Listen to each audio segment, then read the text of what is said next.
అందరికీ నమస్కారం. నా పేరు డాక్టర్ మంచా నాగమల్లేశ్వరి, వైఎస్ఆర్సీపీ పార్టీ అధికార ప్రతినిధి.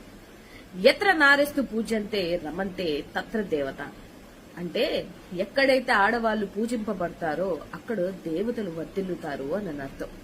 ఇవాళ జరుగుతున్నటువంటి అగత్యాలు, ఆడబిడ్డల మీద జరుగుతున్నటువంటి అవమానాలు, ఆడబిడ్డల మీద జరుగుతున్నటువంటి నీచమైనటువంటి దాడులు చూస్తుంటే ఆడవాళ్ళని పూజించడం దేవుడెరుగు గాని ఆడవాళ్ళని కాపాడుకునే పరిస్థితిలో కూడా ఇవాళ మహిళలు లేరు అనంటే ఇంతకన్నా నిస్సిగ్గుమైనటువంటి పరిపాలన ఇంకటి ఉంటుందా అని ఆలోచించాలి.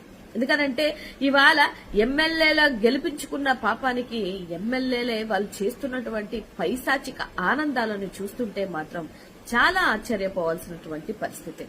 గతంలో చూసుకున్నట్లయితే ఎమ్మెల్యే అయినటువంటి ఆదిమూలం గారు గానే, నిన్న మొన్న చూసుకున్నటువంటి ఈ గుంటూరు తూర్పు ఎమ్మెల్యే అయినటువంటి నజీర్ గాని, మీరు పరిపాలించడానికి వచ్చారా లేకపోతే మహిళల్ని భక్షించడానికి వచ్చారా అనేది ఒకసారి ఆలోచించాల్సినటువంటి అవసరం ఉంది.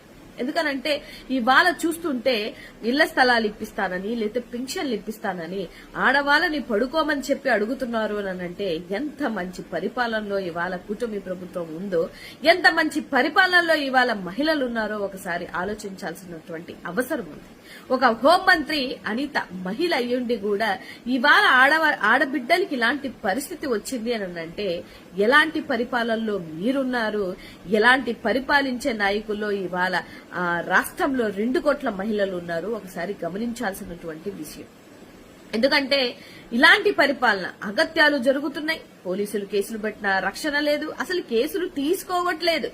అది గొప్ప విషయం ఏంటి అనంటే ఇవాళ కేసులు పెడుతున్నా కూడా కేసులు తీసుకోలేని పరిస్థితుల్లో మహిళలు ఉన్నారు అనంటే మీరు ఆలోచించుకోవాల్సినటువంటి అవసరం ఎంతైనా ఉంది. నేనైతే ఒక మాట కోరుకుంటున్నా, ఇవాళ ఆడబిడ్డలకి టీడీపీ నుంచి, ఆడబిడ్డలకి కూటమి నుంచి రక్షణ లేదు అనేది వాస్తవం. ఎందుకంటే ఇవాళ మీరే చెప్తున్నారు ఆడబిడ్డల మీద ఇన్ని అగత్యాలు జరుగుతున్నాయి అని.